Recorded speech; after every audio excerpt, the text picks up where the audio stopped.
It's a passenger's worst nightmare. 1 minute, this Boeing 737 was cruising at 24,000 feet over Hawaii. The next, it had lost 1/3 of its roof. Only one person died in this bizarre incident, but the remaining passengers must have thought their time had come. They owe their lives to luck and a skillful flight crew.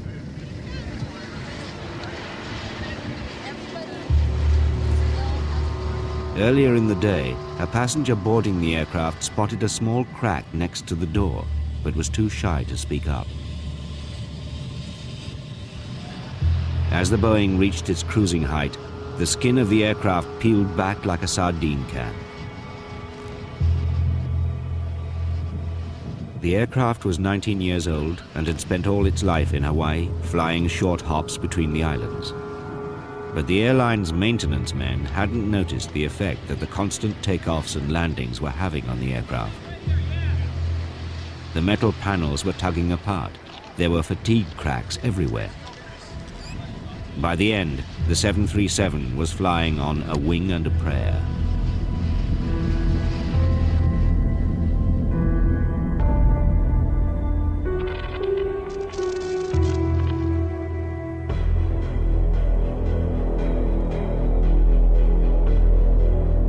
It doesn't matter how well an aircraft is designed or how well it's flown if it's not looked after properly. Bad maintenance is a significant cause of air disasters.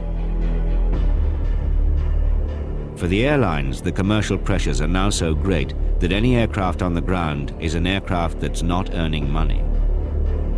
It's a difficult balancing act, and airlines get it wrong at their peril. Everyone knows that a plane crash can bring even the richest airline to its knees. This Boeing 737 is in the hangar for an HMV, a heavy maintenance visit that happens once every 5 years. It's a complete strip-down, almost to bare metal. The potential for one tiny mistake with disastrous consequences is immense. Got one. And the most dangerous time of all is at shift change. Sometimes you go home and you have forgotten something. It happens to every mechanic. And they call up, and you call up somebody on the next shift and say, hey, go to this area and check that I did that right. And they will. Nobody just tries to do it on thinking that they're infallible. They're not magical creatures. They're machines. And if there's any mistake anywhere, it's not a car. You can't pull off the side of the road.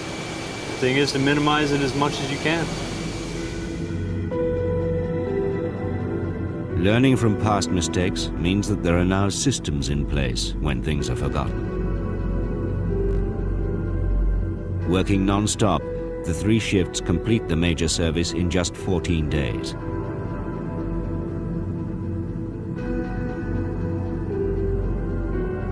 Maintenance is a pure loss. A plane's sitting on the ground, it has not got a person sitting in a seat, they're not making any money. At a large airline, it seems that money is no object. You have a component in front of you, it's this big, it doesn't look very important, but it's more than your yearly salary. The tiniest screws we have on the plane cost over $1.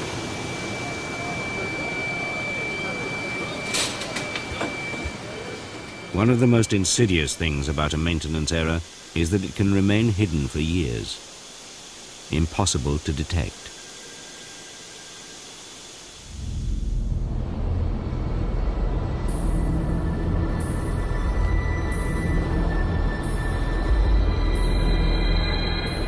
On August the 12th, 1985, Japanese Airlines Flight 123 waited at Tokyo Airport for the evening flight to Osaka.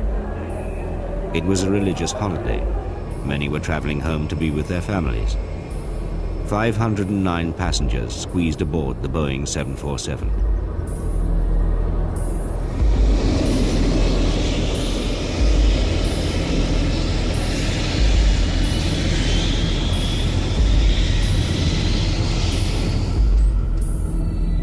13 minutes later, at Tokyo's air traffic control center, an emergency signal began to flash alongside the plane's image on the screen. Oh, Tokyo, Japan Air 123, request from immediate travel. Request to return back to Haneda. Descend and maintain 220, over. Japan Air 123, confirm you're declared emergency. That's right. The plane lurched helplessly around the sky, the pilots completely mystified what had happened, but unable to let go of the controls to investigate. But now on control. On control. Roger, understood. As the hopelessness of the situation began to dawn on the passengers, some began writing farewell notes to their families. My darling wife, life with you has been wonderful. Children grow up to be people I'd be proud of. I never dreamed that the dinner we had last night would be our last one together. After 32 minutes, the plane gave up the unequal struggle to stay in the air. It went into a dive. One wing clipped a mountain peak, scything through trees. Then it headed straight for the next ridge.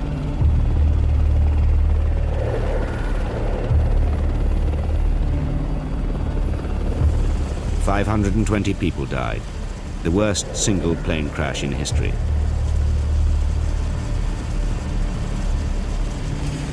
Remarkably, 4 people survived. One of them was this flight attendant.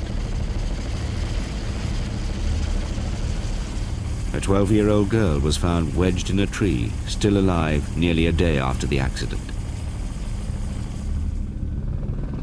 Flight 123 was an internal Japanese flight, and so foreign investigators wouldn't normally have been involved. But it happened shortly after the mysterious disappearance of an Air India 747 over the Irish Sea. Alarmed at this second loss of a jumbo jet within weeks, the NTSB pressed the Japanese to allow them in. We knew the airplane in Japan had a structural problem, and that brought into question the safety of the 747. Was there a generic flaw that we didn't know about? I believe at the time there were like 650 of them flying worldwide. That put a tremendous pressure on the United States, Boeing, FAA, NTSB, to find out if there was a generic flaw that needed to be fixed. If we grounded the 747 because it had an unknown flaw, we would have had a serious international problem in transportation. So we were trying to find out what happened in Japan very quickly. The first clue to the cause came days later. An amateur photographer had snapped the stricken plane as it passed overhead. Computer enhancement of the photograph appeared to show that a large part of the tailplane, including the rudder, was missing.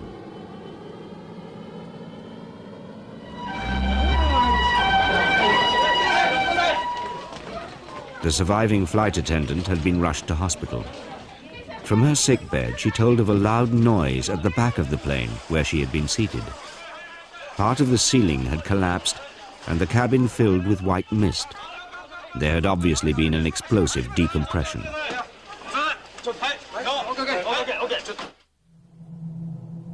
Ron Schleed paid his first visit to the site. It was an appalling scene, even for an experienced investigator. It's a very difficult accident site. All these sharp mountains, they're different than the mountains in the United States. They're very steep, they're very sheer. The airplane was scattered amongst these sharp peaks and valleys. Early on, the Japanese people arranged memorial services and visits by family members to the accident site. All over the site, there were little religious shrines that had been built with little stones and things piled up, and then there would be a picture or a keepsake, a medal or something, and then there was the offerings there. There would be food and fruit. Those were scattered throughout the accident site. And the other thing that did happen while we were there, they were bringing the family members by helicopter overhead. They weren't bringing them into the site. Occasionally these helicopters would come over, hover real high, and then they were dropping flowers onto the accident site. So it was very impressive to see that. Of course, 520 people died.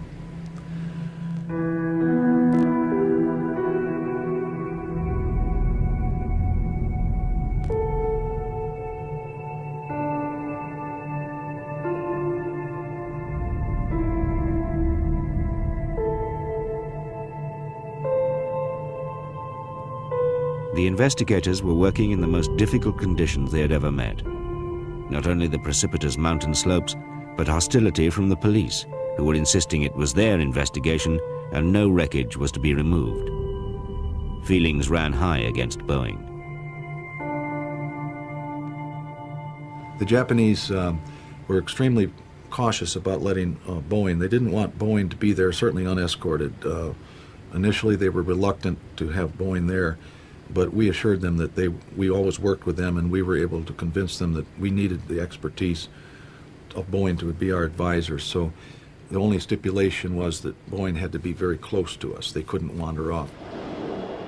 As a matter of routine, the NTSB men examined the plane's maintenance record.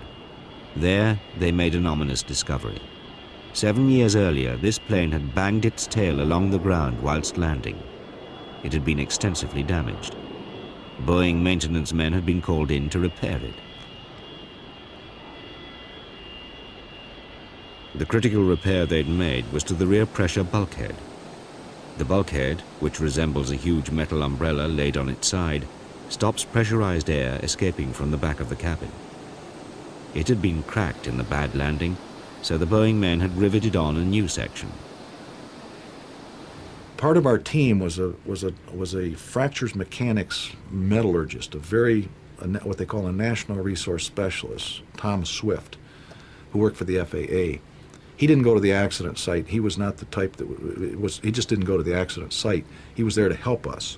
And we studied the repair documents as to how it had been repaired and came up with some theories. One theory was that if the rivets weren't put in properly, and instead of being 2 rows of rivets taking up the 2 pieces of metal, if they weren't put together right, only 1 row of rivets, that would be half strength. It would have half the strength. Well, Mr. Swift had the ability to make calculations on what this meant.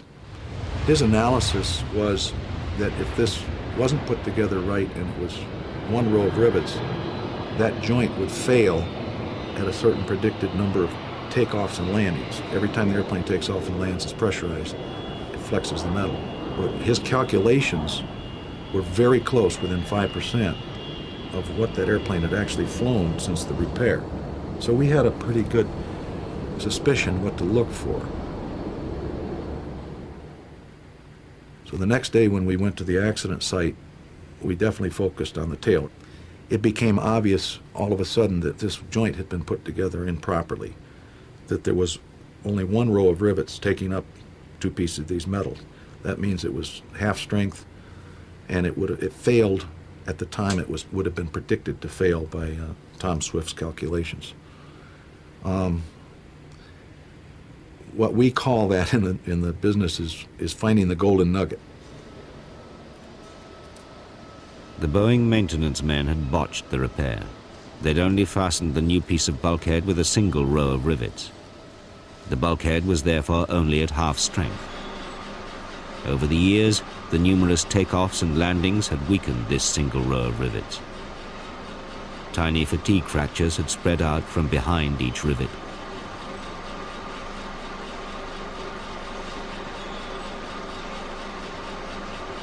And the structures engineer from Boeing, who was, I forget his exact title, but he was Boeing 747 Structures, reacted, as you would expect, very upset and concerned, because this repair and this design and everything was his responsibility at Boeing as the structures primary person for Boeing. It was a very emotional time. It was for all of us, but certainly for him, because the realization that the people that did this repair after the accident had put it together wrong, and it was really why the airplane came down. It was very emotional, and he got very upset, and I understand why. 13 minutes into the flight, as the plane reached maximum pressure, the tiny fatigue fractures growing behind each rivet finally joined up. The pressure bulkhead shattered like a plate. Air from the pressurized cabin blasted through into the tailplane and blew it away, rudder and all. The plane's 4 hydraulic lines all meet in the tail and were torn out. precious hydraulic fluid bled away into the atmosphere. The pilots never had a chance. The Japanese engineer who had sanctioned the repair committed suicide. Boeing later made a full public apology for their mistake. 4 years later, an almost identical situation was to arise on the other side of the world that would present the pilots with another mission impossible.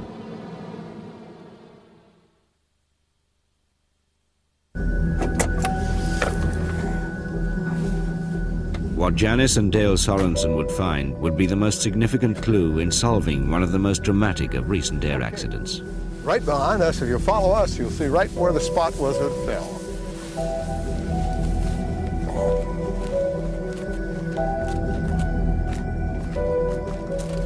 I think it was just right in here, wasn't it? Yes, Yeah, I believe it was. yes, it was. Yeah, because the Right combine here. was there. Right here. Yeah, this is the area. Right in This here, spot. give or take maybe 50 feet, 75 feet. Sitting in first class, catching a ride home to Chicago, was a United Airlines senior DC-10 captain, Denny Fitch. We were at 37,000 feet. It was a lunch flight, and after lunch had been served, a cup of coffee was placed in front of me, and at that time they took that opportunity to turn the short subject on to watch.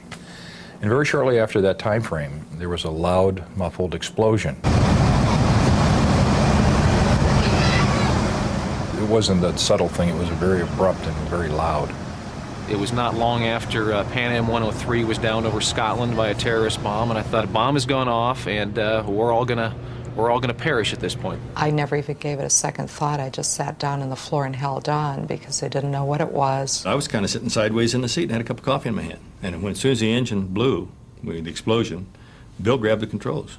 So, okay, that's taken care of. He's going to fly the airplane. At first, it seemed to be an engine failure. Unusual, but an event that all pilots train for.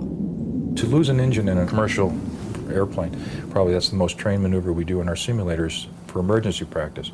And I know that our pilots are extremely proficient at operating in this fashion if it becomes necessary. And it wasn't because of that confidence in the pilots. You don't run to help. It's not necessary. They're trained for it. I've never lost a jet engine in flight. I've been flying jets since 1968, never had an engine fail. But still, through the training we had, you just follow the procedure. And the procedure is he flies the airplane and we shut the engine down. And so that's what we started to do. And while we're in that process, then we began to realize that the situation was worse than we thought. Now the goddamn elevator set so very low elevator hard rudder. Al, you want me to slow this Elevator fuel factor. Yeah, do whatever you can. Oh shit, now those doing it. As the aircraft appeared to be out of control, Denny Fitch offered his help to the captain, Al Haynes. When I looked forward, I looked over the engineer's shoulder, and on the panel where they keep all the hydraulic equipment, or gauges for it, we have 3 hydraulic systems that are in the aircraft main systems. And all 3 quantity gauges and all 3 pressure gauges were indicating 0. Now that's an occasion you will only see on the ground at the gate with the engine shut down. My name's Al. I'm Al Haynes. Hi, Al. Denny Fitch. How you doing, Denny? Yeah, tell you what, we'll have a beer records all night. Well, I don't drink, but I'll sure as shit have one. Little right turn if we can get it. Little right turn. Little right turn. All right. The first officer and the captain were both pushing on the control yoke trying to get the nose down because it was climbing and they wanted to get the nose down. And they pushed full forward, and I can distinctly remember the first officer slouched in his seat with his knee placed firmly under the control column to put even more leverage on the forward moment of it, and it wasn't affecting it at all. Now go forward. No, now come back. You gotta lead it. You gotta lead it, or it's not gonna work. See what you can see back there, will you? Go back and look out the wings and see what we got. Okay. Back on that sucker. Come on, baby. What's the hydraulic quantity? No, 0. All over? All quantity's gone, huh? Yeah, all quantity's gone. When we fly airplanes and we want to make a turn, the device is looking from behind their ailerons, and these are located here, and they're flippers. They come up and down as necessary. But in all cases, in a normal aircraft, if this one comes up to put this wing down, then this one goes the opposite direction, down to assist it. So they always work opposite each other. If one goes up, the one on this side goes down. If this goes up, and this one goes down. When I looked at it, these two ailerons in these two locations were both floating up in the same direction at the same time. And that was distinctly not normal and obviously a confirmation of what we saw in the cockpit. Unlock that fucking door. Unlock it. Pull back. We've lost them. We have no hydraulic fluid. That's part of our main problem. Both your inboard ailerons are sticking up. That's as far as I can tell. I don't know that's well, that's because we're turning maximum return. Yeah. So I'm steering the airplane. Okay, you're good. Okay. Sorry, go ahead, help. Just don't worry about it. Yell what you want, I'll help you. Right, close one, put two up. What we need is some elevator control, and I don't know how to get it. As a last resort, and the only thing that seemed to work, is the captain in the cockpit had the throttle for this engine pulled it to idle, the left one. This one, he pushed it to full power, and because of the location of the engine, it had a tendency to pick up this wing at maximum power.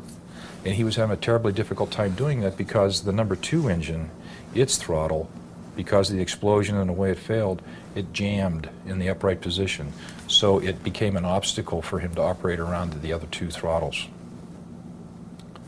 I saw how difficult it was for him to do all this, and I wasn't doing anything at the time, and I said, "Captain, would you like me to do your throttles for you?" To which Captain Haynes replied, "Yes, please do that." It just was kind of natural for him to just step in and start doing the throttles, which ended up being what flew the airplane. Just as in Japan 4 years earlier, the plane had lost all hydraulics and flight controls. Denny Fitch thought it might be possible to maneuver the DC-10 using engine thrust. If I wanted to go to the right, I'd reduce thrust on this engine, increase thrust on this engine, and by pushing harder on this side, the airplane would tend to go this way. Of course, the opposite was the problem. Our airplane wanted to go right all the time, and we didn't want it to. So I had to keep more power on this engine and less on this engine just to counteract this tendency to want to go this way. I was trying to keep the wings level. As well as wanting to bank to the right, the aircraft was lunging through the sky in what's called a phugoid. The airplane would go like in a sine wave. It would climb, change direction, descend, then it would climb. And those magnitudes of those efforts up and down would be at 2,500 feet per minute on average, and the cycles seemed to operate at about a minute apart. So you'd finish one at the top, and then it would start down, and then you get to the bottom after a minute, and it would go back up again. As Denny Fitch managed to control the direction of the aircraft, the crew found themselves heading for the small town of Sioux City, Iowa. United 232 Heavy, Sioux City. We have no hydraulic fluid, which means we have no elevator control, almost none, and very little aileron control. I have serious doubts about making the airport. He was about 40 miles northeast of Sioux City, which is just farmland out there. And he was just making big right 360s, losing altitude the whole time. The plane was totally uncontrollable at this point. And, you know, I was talking to him in between our conversations, our transmissions. You know, I told my supervisor, you know, 300 people are going to die and there's nothing we can do about it because it was obvious. I mean, that they were going down. We have almost no control there. We have no hydraulics at all. We're going to go to Sioux City. And we're going to try and put it into Sioux City, Iowa. Yeah. It's going to be tough. It's going to be rough. So we're going to evacuate for sure. We are. Well, we're going to have the gear down. Yeah. And if we can keep the airplane on the ground and it stops standing up, give us a second or two before you evacuate. What's going to be done? We're down 1,500. Pull back a little more. Brace. The brace will be the signal. It'll be over the PA system. Brace, brace, brace. And then if we have to evacuate, you'll get the command signal to evacuate, but I really have my doubts we'll be standing up, buddy. Good luck, sweetheart. Okay. Lock up and put everything away. Here goes the slats. But for the most part, you know, they were calm, collected, which, considering what was going on, was unbelievable. There was no panic. It just, I don't think we knew enough to panic. We were just trying to keep the airplane flying. It's so hard to explain because everybody pictures all kinds of things going on in their mind. And it was just, what is the next step to keep this airplane in the sky? And why is it in the sky? If a situation was the way it was supposed to be, we shouldn't be in the sky. It's a corny adage, but I think your attitude determines your altitude. And if you think you can't, then you won't. And I believed with my whole heart we were going to pull this off. I really did. Let's turn left. Let's turn. Help me turn left so we know what it's doing. Back, back, back. Let's start down. We have to ease it down. We got to ease it down. I noticed that there was a cornfield at the far end, and I thought, well, okay, if we can get this thing on the runway with just some engine reverse, captain standing on the little bit of brake pressure we had, if we could keep it steering straight down the runway, we're probably not going to be able to stop. We may go into the cornfield. And I thought, okay, we're going to open 8 doors when we stop. It's going to come to rest, wings level. The doors are going to open. The slides are going to inflate, and we're all going to walk off this thing fine. Up on the spoilers on the touch. That'll work, so we're getting the equipment off the runway and they'll line up for that one. His wheels were down, his nose were up, his wings were level. Looked like it was going to be just a fast landing. You know, he'd roll off to the end of the runway to evacuate the aircraft. And I really thought we'd all be home for supper that night. I really didn't think. Of course, it doesn't happen in your town. It doesn't happen to you. At the end of the runway, it's just a wide open field, so Somewhere around 400 feet above the ground, and we're going so fast, the captain said, pull the power off, meaning let's get rid of some of the speed. And I said, I can't. That's what's holding your wing up. Left turn, left turn. You close the throttle. Close them all. Left turn, close the throttle. Pull them all. No, I can't pull them off if you'll lose it. That's what's turning you. Okay, all right. I looked down at the captain's vertical speed indicator, and I saw it at 1,800 feet per minute, which was intolerable. We couldn't hit that hard. And in a desperate effort, I firewalled both the engines, shoved both the throttles up to full power, and the time factor wasn't there for us. Okay, back out. Left throttle, left, left, left, left, left, left, left, left, left, left. We're trying.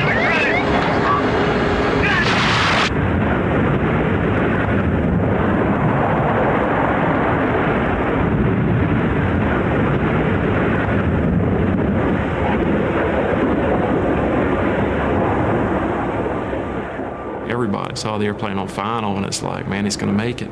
And I mean, everybody was just stunned when it hit.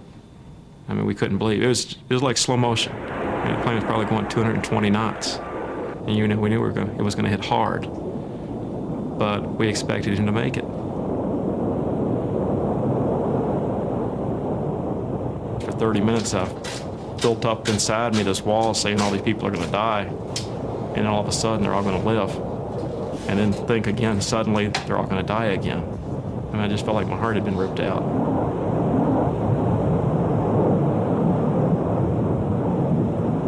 We just dropped out of the sky and hit the ground. I mean, it felt like we slammed into the earth. And immediately, I mean, within seconds after the initial impact, I saw flames, I saw smoke, I saw people still strapped in their chairs being thrown around in the cabins, people thrown out of their chairs being thrown around the cabin. And, I mean, within a few seconds, there was a lot of chaos, there was a lot of destruction, and there was probably some death immediately upon that impact.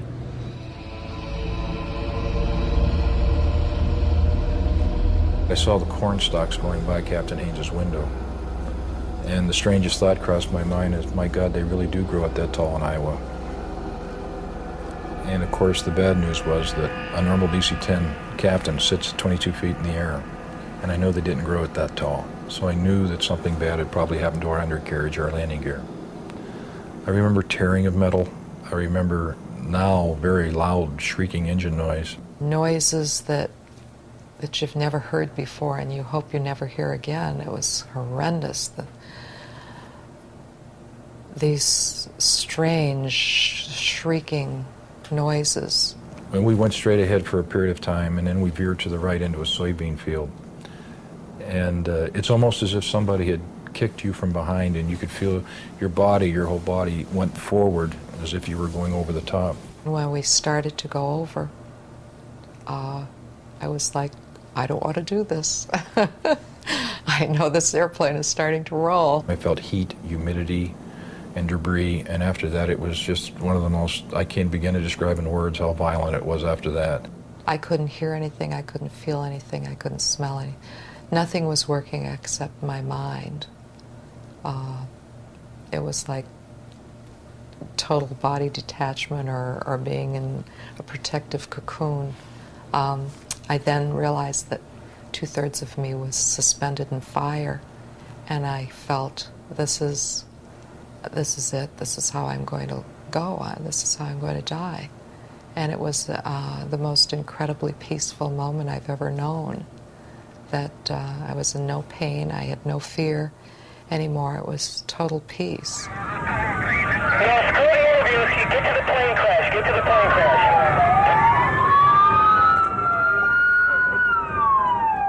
I'll never forget the first survivor I saw was this little kid, maybe 10, 12 years old. And then there was this woman wearing a dress, and they were both kind of laying on the field, and then they set up. They'd been tossed out of the aircraft, and they set up, and they got up, and they started walking to me. And my first reaction was, didn't somebody tell these people that this airplane was going to crash? I thought these were people out here on the airfield for some kind of a field day or a field trip or something. Because as you watched the airplane crash, you couldn't imagine that anybody lived from that crash. So I thought these people were hit by debris. I couldn't believe it. And then behind them, more people began to set up, and then the reality set in that, yeah, these are people from the aircraft that are actually survived this event, you know, and most of them in need of medical care. But still, to this day, it's amazing that anybody survived that crash.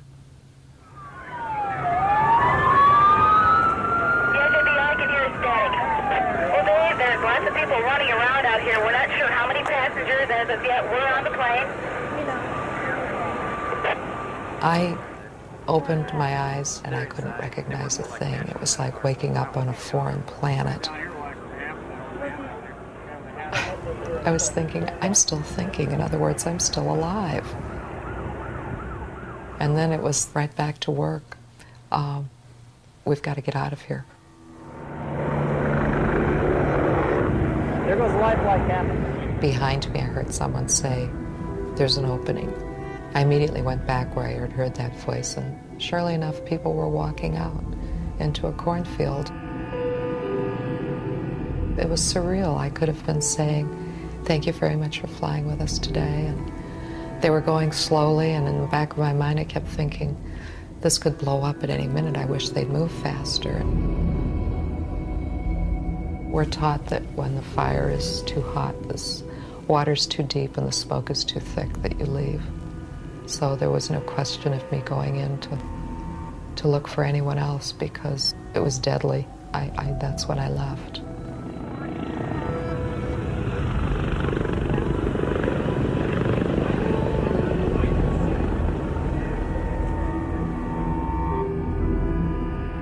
The seriously injured were separated from the walking wounded. There was no trace of the flight crew. They didn't find us for 30 minutes because the thing was such a big mess that they didn't think it was an occupied portion of the airplane. They thought it was the avionics compartment where all the radio gear was because all you could see were wires and cables.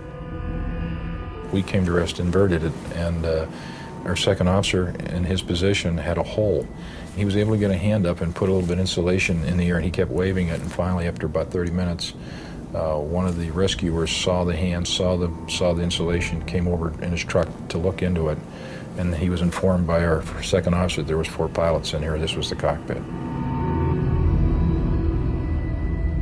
When you see the wreckage of the cockpit, yes, it's a miracle we got out of there. It's a miracle any of us survived. And we had passengers come off that airplane without a scratch on them. Out of 285 passengers, 184 survived the Sioux City crash. I was told that I was touch and go for quite a bit of time during the night. The next morning, my wife and child came over, my youngest child came over, and when she came into intensive care, I asked her 2 questions, and I said, did I make the runway? And she said, yeah, you made the runway, because I knew our salvation was there. That's where the equipment was, and if we were going to live, we had to make the runway, so it meant everything to me. And the second question I asked her, I said, is everybody else okay? And she started to cry, her eyes filled with tears, and I had my answer. And I think I cried for 3 days on and off. It was just terrible. The survivor's guilt was incredibly bad. I really wanted to die so that they could live. I would make the trade with God so they would survive. It meant everything to me, and it just wasn't to be. I can't play God, I guess.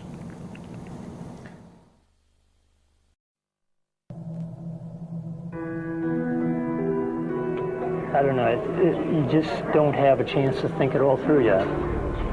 You had no concept of loss of life until we were going to evacuate on a shuttle bus and walk back through an open area, and you just saw the people. Some of them were covered and some weren't, and there was just debris everywhere. One person actually found their suitcase laying in the corn, picked it up and walked away. Now, how ironic. Were you in the back of the plane or the front of the plane? Where were you sitting at? Right in the middle. Right in the middle? And you basically just walked away. I did. From about row 9 to about row 20, almost everybody got out. And then from about 20 to 25, I don't know how many rows there were, but from 20 to 25, 26, 27, a lot of people got out. But I haven't met a single person that was in front of row 9, which was first class. I haven't met anybody from first class at all.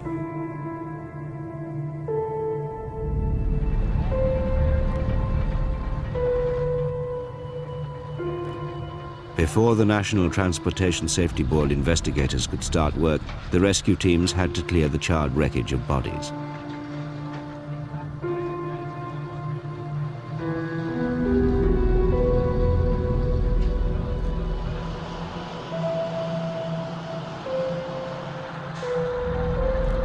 We must not forget that 111 people perished in this accident.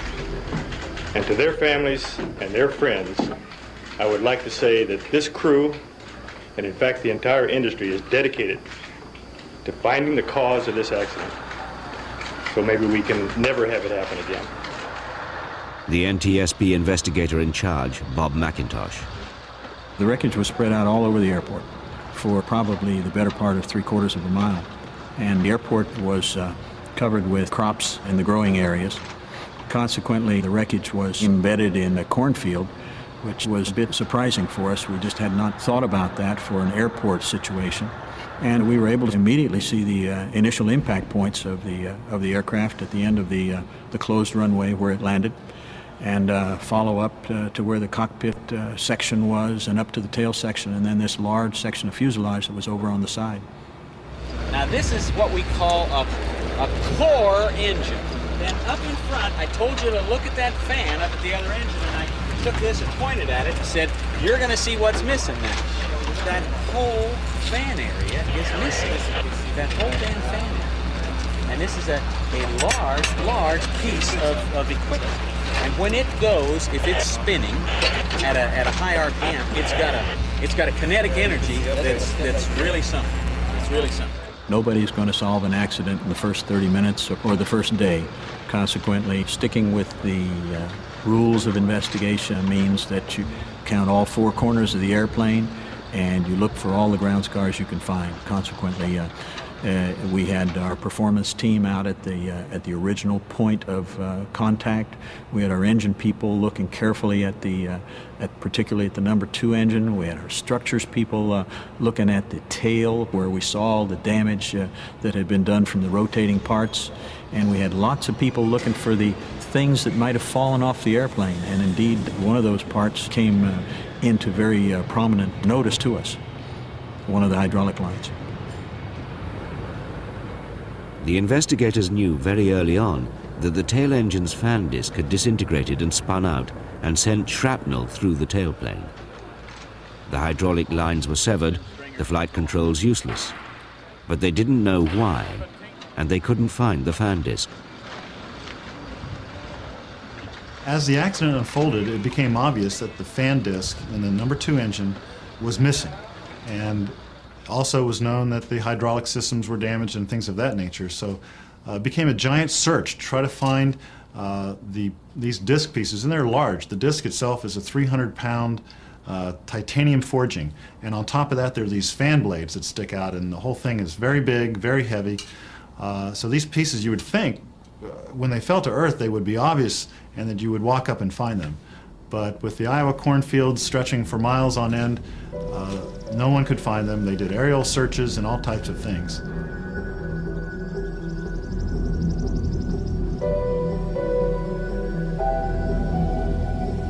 They had jet planes flying over with radar looking for it. And there was Jets flying over this area, right above the corn. Big jets. 3 months after the crash, Janice Sorensen found the vital clue as she was combining her corn. I just backed the combine up, then I could see some of the blades protruding out, and I started crying because I knew how important it was. One more. This was a hole. I came upon the combine, and the combine that was resistant backed up, and I thought, oh my gosh, this is it. This is it. I couldn't believe it. So I came to the house. Dad had gone to town with a load of corn, and then I called the sheriff's office and talked to Jerry Clark and told him. And he said, "Did you really find it?" And I said, "Yes." And he knew I was really emotionally upset, so he said, "Take a Valium and sit down, and we'll be right out." General Electric, the engine manufacturers, had offered a reward for any parts found by the local farmers. We washed off the fan disc at the turkey shed. And I said, "What's this?" And it was a bolt that had been sheared off. He says, "That's $500. He says, "Don't throw that away." The Sorensens found engine parts that earned them $120,000 in reward money, but they gave most of it to charity. The broken fan disc, similar to this new one, was examined by the NTSB's senior metallurgist, Jim Wildey. In order to find out how the fan disc broke, it's simply a fractographic examination. That means looking at the fracture surface, trying to find the details of the fracture that lead an investigator or an experienced eye to follow the features back to an origin area. On the fan disc, the features were very easy to read. There was a radiating pattern that stemmed or emanated right from the bore of the disc, the hub portion of it. And in that area, we could see there was a pre-existing fracture region that was the source of the cause of the fracture for the fan disc. This type of defect is called a hard alpha inclusion, and it's referred to as hard alpha because it's a very brittle and very hard defect inside the material. Jim Wildey didn't understand why there should be a defect when there were several inspections of the disc during the manufacturing process. The titanium material is subject to a large number of inspections. During the manufacturing process, before they even make a part, the billets, these elongated ingots, are ultrasonically inspected. Unfortunately, if the defect that you're looking for is right adjacent to the surface, the ultrasonic inspection isn't really capable of detecting that type of anomaly. After extensive examination, the flaw in the rotor disc was found to be the size of a grain of sand. It had been sitting in the disc since it was manufactured 17 years before the day of the crash. It's a very surprising realization that something as small as a very small grain of sand can bring down an airplane as big as a major transport aircraft. But in the knowledge of metallurgy and the knowledge of rotating parts, it proved to be a possibility that became a reality.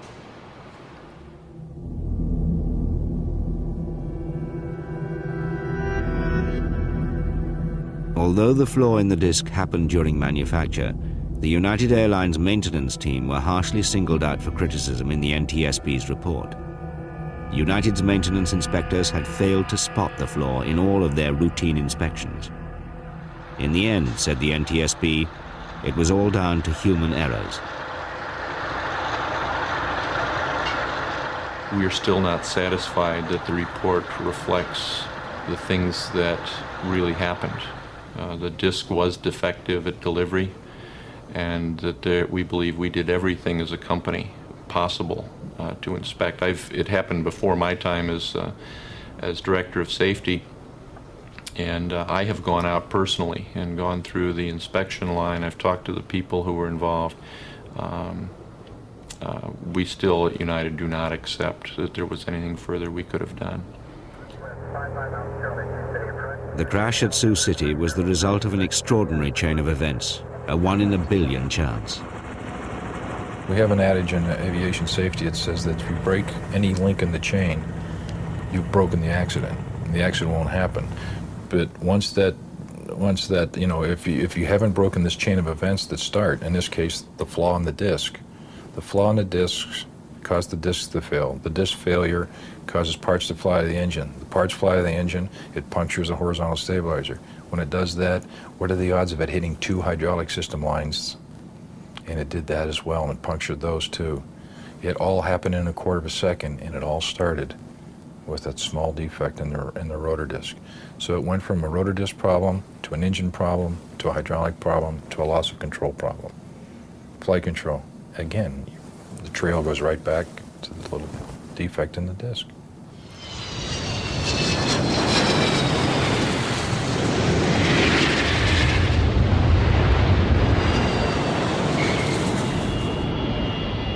Today, Al Haynes is retired, and Denny Fitch still flies for United Airlines.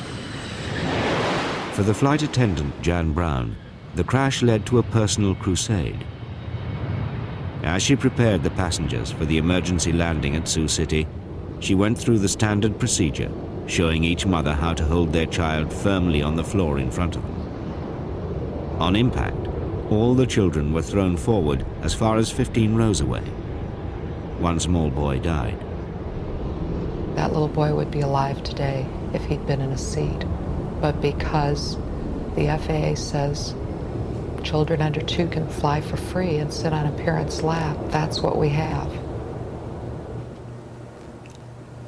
I guess at one point I probably did go through a certain amount of survivor guilt. But and I did realize that I was still here for a purpose. And that purpose is to see that all passengers are safe on airplanes, not just once they've arrived at the golden age of 2.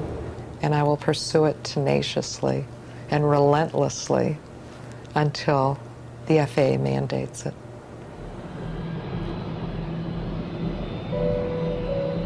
Thankfully, crashes like Sioux City are rare occurrences. Flying is still statistically the safest way to travel.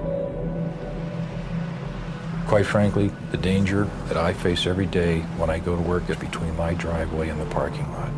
More people are going to try to kill me between now here and O'Hare tomorrow in a car. Once I'm upstairs, I'm among professionals. We play by the same rules, and we're out there doing the very best we can to be safe and to do it well and professionally. And I feel very, very safe upstairs. Statistically, emotionally, any way I want to look at it, I'd much rather be upstairs than down here on a safety issue. It's dangerous down here.